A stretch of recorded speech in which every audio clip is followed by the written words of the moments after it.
I, 35M, and my wife, 33F, have been married for almost 7 years now. We met at a local fair, I asked her out, and things basically took off from there. It's been a good relationship and a good marriage, and we have our ups and downs like every other couple, but generally speaking, we have a very wholesome relationship, and I have always been very thankful for that. We weren't trying for a child for a pretty long time because we wanted to make the most of our relative youth while we still had it, but last year, we decided to change things up. My wife, let's call her Naomi, got pregnant and we had our baby at the beginning of the year. I've always wanted to have a kid, so when my daughter was born, it was genuinely the happiest moment of my entire life. There's nothing that I can say to describe it beyond that. Adjusting to parenthood is hard though, and it became pretty clear how much it ties up your life. If you don't have dependable friends or family around, it becomes really hard to have a day to yourself unless you're open to paying a nanny to take care of your kid. That was an expense that me and my wife really can't take on, so we passed on that. But anyway, it was clear that if we wanted to go out to eat at a restaurant, we would need to arrange with someone to watch the baby, and it really wasn't that easy since we don't have many family members living close by. I'm not complaining, I'm just explaining how things were. It was because of the way things were that I decided that we needed to get a baby monitor. If the baby was sleeping, as babies tend to do for very long times at a go, we could potentially go somewhere extremely close by and rush back if the baby started to stir or wake up. I know on paper, it sounds irresponsible, but honestly, not having any spontaneity was starting to weigh on us. I discussed it with my wife and she was apprehensive about us leaving the baby at home for extended periods, but I told her that we would never go hang out anywhere that was more than a 5-minute walk from our place. Ultimately, we left the decision hanging, and I expected that we were going to talk about it again at some point. Naomi works at a place of her own on the corner of our street, selling flowers and floral arrangements. She's always been a creative type and she has always loved flowers, so I basically lent her the empty store, which my uncle left to me after passing away from cancer, to use rent-free. I had no idea what I was going to do with it, and her having such a well-located store was definitely going to be to both of our benefit. She has a couple of girls who work for her, so she doesn't always go to work, but she does on most days. I work remotely, so it works perfectly for us. On one of those days that she did, I decided to buy a Wi-Fi baby monitor on Amazon on a whim. I did recognize before I purchased it that we hadn't both concluded and agreed on getting it, but I really felt like winning her over wasn't going to be some kind of big ordeal.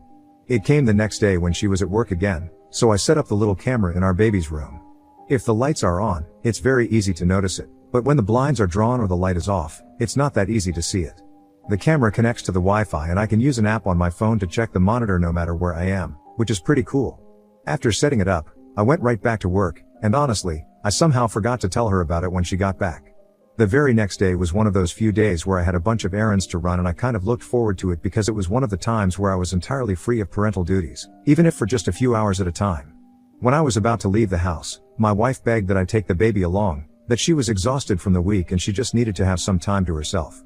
I won't lie, I was a bit bummed at that, but this wasn't the first time that she asked me to take the baby along, and I wasn't able to the last time she asked, so this time around, I agreed. I took my daughter and all of her needed things and started to run the errands for the day. I was halfway through the list of things that I was meant to do that day, and my daughter had been well behaved the entire day, so it honestly wasn't a bad day by any measure. Well, until a point. It was when I was sitting in my car eating some fast food that I had bought that I got a notification on my phone from the baby monitor app. It had detected activity, and my first thought was that my wife went into the baby's room to do something, because that's the logical assumption to make. I pulled out my phone and opened the app, and I saw my wife and another man grappling in the baby's room. My heart leapt in my chest, honestly. It looked like my wife was being assaulted by this man, and I can't describe how quickly I switched on the car. The only thing was that I started to hear sounds, and that was when I realized that my wife was far from being assaulted. It became clear that this man and my wife were making out in my daughter's room. Looking back, I'm still shocked at how rapidly my concern for her turned to a fiery hate. But I don't know why, I couldn't stop watching. At one point, I had the common sense to record my screen so I could have evidence of what was going on. I saw the man's hand go under her blouse and then soon after, try to take off her underwear. It was then that I heard her moan, and I literally watched as the man bent Naomi over the edge of the crib. I think it was then that I just tossed the phone aside. I wanted to scream and I wanted to punch something, but I had to keep my composure because my daughter was sleeping. But do you know how helpless I felt in that moment? I wanted to drive back home so badly. I wanted to go back there and hurt him and hurt her, but the only thing that held me back from doing something very stupid was my baby. Was that the reason why she asked me to take the baby along? Was this what happens every time she asks me to take the baby with me? Would she have done it even if our daughter was still at home? My wife and another man were being intimate in my daughter's room, and that was the part that disgusted me the most, to a level that I struggle to actually describe. By the time I picked up my phone again, the room was empty. I honestly didn't know what to do, and I sat down in the car until my daughter woke up. By then, Most of the places I was supposed to go to had closed and I literally only had one errand left that I could run. I don't know why, but I still went ahead to do it. I think I needed something to take my mind off it because I knew the alternative was me going home and I was genuinely scared of what might happen if I went before I got my head on right. Eventually, I went back home, and while she was concerned about me getting back home so late, I made up some stupid excuses that she bought. I really wanted to confront her, but I had to use every ounce of my self-control not to because my emotions were way too charged. I waited till she went to sleep and I sat in the living room until daytime. This is where I really need help because I'm freaking losing my mind. This was 2 days ago and I've been struggling not to completely tear into her, especially because I have the advantage of evidence. She noticed the baby monitor yesterday and I told her that I had just bought it so that she wouldn't suspect that I was onto her. Again, I'm still so disgusted that she did that in our baby's room, and I also don't know how to express how shocking it was to see things play out that way, especially since I had no idea whatsoever that she was being unfaithful. I wouldn't have guessed it in a million years. I think I'm going to confront her about it, but I really want to be assured that's the best move to make. I want to hear what you all have to say because I'm in the worst position to be making logical decisions right now. Everything I do will be completely fueled by emotion and I want to avoid that. So let loose, even if it's to call me a fool for not rushing back home right away. Edit 1. Okay, so yes, I might be a fool for not rushing home right away, as many of you are pointing out. But honestly, not only was I not in the right mental place to be confronted with my wife and her affair partner, but I had my daughter with me and I think it wouldn't have been smart for me to take her into such a dangerous atmosphere. My daughter held me back from doing anything stupid at that moment and I'm still thankful for that because she could have gotten hurt if things went out of control. Edit 2. So the general consensus seems to be that I should confront her already and stop wasting time. So yes, that's what I'm going to do and I'm going to do it tomorrow morning. I can't keep this inside me for any longer. And I also saw some people saying that I should check her phone, but that part will be hard. Her smartphone is almost always on her. I think it is better for me to come at her straight, so that's what I'll do. Update 1. So, I'm back with an update on the story where I caught my wife cheating on the baby monitor. I confronted her about it and it feels good to have been able to let out all that emotional baggage, but I'm also very hurt by the entire thing. Let me try my best to recap what happened. That morning, when Naomi woke up, I gave her about an hour before I asked her to sit down so that we could talk. She seemed worried and kept asking me if something was wrong, but I didn't say anything in response to that. I started off by telling her when I had bought the baby monitor, but she just looked at me confused. I said nothing and she only replied with a drawled okay. Then, I told her that the baby monitor was already operational on the day that I ran errands. She still looked at me confused and I really didn't want to say anything. I was simply just looking at her and I could see the exact moment that she mentally recollected what happened that day. She jumped up slightly in her seat out of shock and she covered her mouth. We sat there, her mouth covered like that, for probably a full minute. I could see that she was struggling trying to figure out what to say, but I really didn't want to give her the opportunity to rehearse something. So I asked her, "Why did you cheat on me with that guy?" She started to cry and she kept trying to speak through it, which was making her entirely unintelligible. I asked the question again and the same thing happened. She didn't have a real answer to the question, quite obviously. She couldn't use the female favorite "you were never around," because I was always around. I continued my question and I asked her who the man was. At that point, she started to sob even louder and it was pissing me off. This went on for almost 10 minutes before she finally started to calm down. I asked the question again, and it took her 2 minutes of shaking and burying her head in her palms before she spoke. "He's nobody important. He was important enough to be able to get in your panties. He's just some guy who came by the store. He wanted to buy flowers for his..." I already knew what the next word was, but I waited for her to finish. "For his wife." I laughed at that because not only was she cheating on me with some nobody in my daughter's room, but she was also messing around with a married man as a married woman herself. It actually disgusted me. There's no other word that I can use to describe it. I asked her what his name was. First, she said she didn't know, but I told her that was a lie. I knew that she knew at least his first name, if not both names. Eventually, she told me his name and I made a very solid mental note of that. Let's call him John Carpenter, for fun. It was a more unique name than that though. Then, the last question I asked was, "Why did you have to do something so disgusting in our daughter's room? Do you have no morals?" I mean, obviously not, but I still had to ask her. It was infuriating every time that I thought about it. She didn't say anything and I was honestly shocked by the next thing that she said, and it is still as bafflingly stupid now as it was then. You didn't even wait for me to say yes to a baby monitor." I blew up at her. "So now it's my fault? Because if I didn't buy the baby monitor, you would still be able to have sex with a man in our daughter's room right against her crib? I'm the villain because you were cheating with somebody who just happened to buy flowers in your store? A man with a wife? And you're boiling this down to me buying a baby monitor without asking you? You're pathetic." Yeah, after that, she started to sob again and I felt a lot better. I didn't feel back to normal because it's hard to feel okay again so quickly after something like what I had gone through goes down, but yeah, it felt like some weight off my shoulders. For now, I've kicked Naomi out of the house and I don't know how to proceed. I know a divorce is a must, but somehow, it really isn't enough for me. I need to do more and hurt her beyond that. I just need help figuring out the best way that I can potentially do that, so I'm open to all the suggestions that I can get. Update 2, I'm back, months after the fact, and I'm the happiest that I have been in a very long time. I was the guy who made the post about my wife Naomi, who I caught cheating on me thanks to a baby monitor that I bought. I'm glad to bring you all one new update, and what should be the final one in this entire story. I knew that I wanted to hurt Naomi badly, so I read through all the comments on my previous post and I took my sweet time to formulate a plan. The first thing that I went for was the divorce. That was easy. My close friend's wife is a divorce attorney and she's freaking good at what she does, so I enlisted her services the same day that I confronted Naomi. I had the video evidence of her cheating and I was told that it was going to come in useful for the trial. The fact that she had asked me to take the baby that day also showed that she had planned to cheat, and it was very likely not the first time either. When the divorce papers were ready, I specifically gave out Naomi's work address, which is that same corner shop that I lent to her to use for her business. I wanted her to be embarrassed, and while I wasn't there to watch her get served, I hoped that it was a bad look for her and the customers that must have been there at the time. She called me the same day that she was served, begging that we talk things over. I told her there was literally nothing for us to talk about because she wouldn't have anything more to say to me than several sorry-s, and that was the last thing that I wanted to hear. When it was time for the divorce proceedings to begin, the first thing that her lawyer wanted to go for was the store. Its ownership transferred to me after my uncle died, and that was the asset that she was fighting tooth and nail for. We had a car, though not a fantastic one, and we rented an apartment. That was clearly the most valuable thing we owned between the two of us, and I think that was very clear to the judge as well. In fact, that was the one thing that I knew I had to have. My lawyer, bless her soul, really drove home not only how disgusting my wife cheating so soon after having our first child was, but all the other aspects that made it worse, like the location, the premeditation, and the fact that this probably wasn't the first time. She said that giving her that corner store would be like rewarding her bad behavior, and that wouldn't set a good example. End of the day, I got it all, though I gave up the car since I was keeping the apartment. The judge said that it would help with coming to pick up or drop off the child.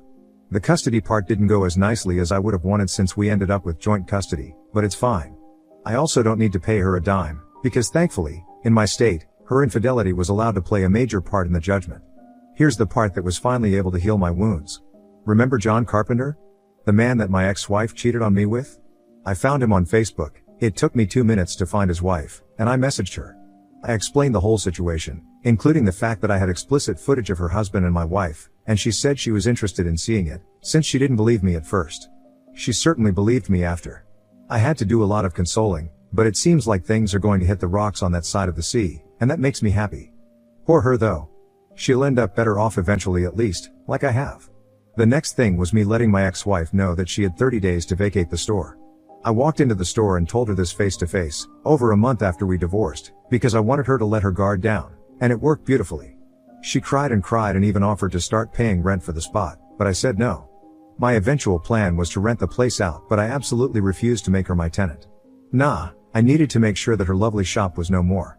Sure, she could carry her brand elsewhere, but at least then she'd need to pay a lot to make it work, and that is fine by me. As I type this, that store is vacant and I'm looking for a proper paying tenant. Her IG page still says that the store is closed indefinitely for renovation, but I'm glad that I know that's a lie. She's trying to save face, but it's not working very well, as it is now very evident that the physical location is no more. She's called me about 3 times in the past month simply to ask me to forgive her and let her use the store again, but I'm not swaying on that. Not at all, and it makes me glad. This is really the happiest I've been in a while, and it sucks it has to come through revenge, but it is what it is. I'm glad I got to hit back at her in the end, and I'm glad it is hurting her just a fraction of the amount that it hurt me. Now on to the next story. Story 2. Volunteered at a charity shop for months and ran it alone, but when I applied for a paid job, they gave it to the boss's friend's daughter and offered me an unpaid promotion instead. I've been volunteering in a charity shop since about August last year. I initially started to get myself back into a routine and work ready for being out of work for so long. I really enjoyed it and it's given me so much confidence. Unfortunately, the manager had to take sick leave because she needs an operation. The assistant manager handed in her keys and quit because no one from the other stores would come in and help her cover a day for her, so she was basically doing everything. The shop had to close for a while till they found someone else. When they did, I came straight back because I had started to fall backwards in myself and needed the routine again. The new, floating manager, let's call Mary, is 19 and had no idea how to run the shop. Her mom is the company's customs manager for this area. She is also best friends with another lady who runs one of the other shops. She has 2 daughters, one is running another shop. This is not a family-run business. At first it was very unwelcoming and they changed how we worked. I gave it time because obviously she's new to this and doesn't really talk to anyone. Eventually over time we became friendly, work well together and have a laugh. A new assistant manager had been hired who is absolutely amazing and we get on very well. He has recently gone to another one of the stores to run it as manager.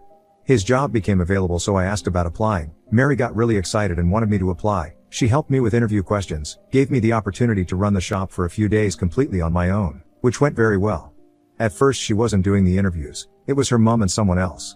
When it came closer I got informed that her and her mom was interviewing me. I got excited because I thought I was a shoo-in as Mary had expressed if she could pick then it would be me.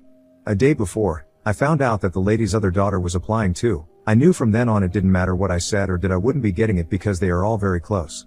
Mary's mom rang me to say I didn't get it the other girl did, making out it was some random women, even though I know it's the daughter, but that I did very well and they wanted to make me lead volunteer. I have been there for months, run it on my own, cashed up, opened up, everything. I know how to run it better than Mary does. I want to leave because I feel like I've been screwed over. I'm going to complain to the higher up because I feel it's unfair to basically say I have the job, but then give it to your best friend's daughter. Comments. Rare Selection 2348. Don't bother complaining. Don't bother going in again. NTA Magdovis. Don't bother telling them. Let them work it out for themselves. Old_web 8071. Complaining probably won't do any good. Best bet is to walk away and find a job that pays. Or some other charity until you do. And don't give a notice. At the end of a day, just say, I'm not coming back to work here and leave. Preferably when you know they will be shorthanded because other people are already taking off. It's up to you if you want to give them a notice or reason you're leaving. Me? I'd just say I'm not coming back. Foolish Pleasure 99. Yes, don't complain, leave. Any notice up to you. They will quickly learn nepotism is not a management strategy, will suffer, and will cover that all up or chalk it up to learning on the job. I do not see anyone reaching out to admit they made a mistake and if you stay you're just a doormat and will have to run the place without pay or recognition. Update. Thank you for all your messages. I didn't expect anyone to reply.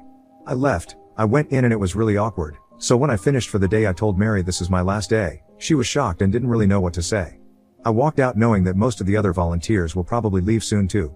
Either for paying jobs or because they are getting annoyed with how it's run. I'm also going to tell the higher ups about it because I don't want them to get away with it. It's not the first time and someone in the comments pointed out that corporate might not know what is going on and it's not fair to anyone. Comments. Cabrisha 9. Mary must be really dense if she's shocked.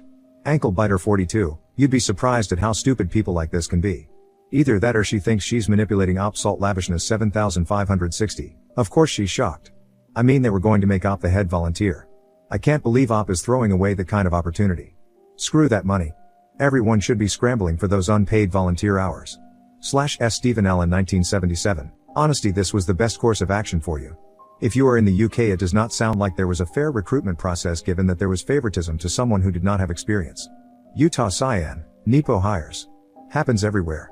They usually end up in disaster, but you have to wait for the disaster for anything you change. Deleted. If it's a large company they will not happy that a relatively nothing person, the mother, is pissing up good people for her little Nepo babies. Fries with shake booty. Even though I know this happens, it still makes me angry. Hi, person who knows how to run the store. We decided the better candidate is the person who knows nothing. However, we'd like to give you a sparkly title and more responsibilities, zero pay. Cool, right? Prize_Fox_9163. They're trying to protect their backs. They needed someone else applying so they could say they followed the proceedings and selected the best applicant. In this case, as Oop was highly qualified, if the nepotist protege was selected she must be a great candidate. So Mary cast the bait and Oop bit it. And OFC they wanted to give Oop some crumbs, they didn't want to lose her. Mfiskety, Oop was already giving them maximum effort for nothing, they weren't ever going to pay her. Dave024, yay, most of the comments seem to be glancing over the fact she was just volunteering there. It's not surprising a business wouldn't want to give up an employee that was working there for nothing.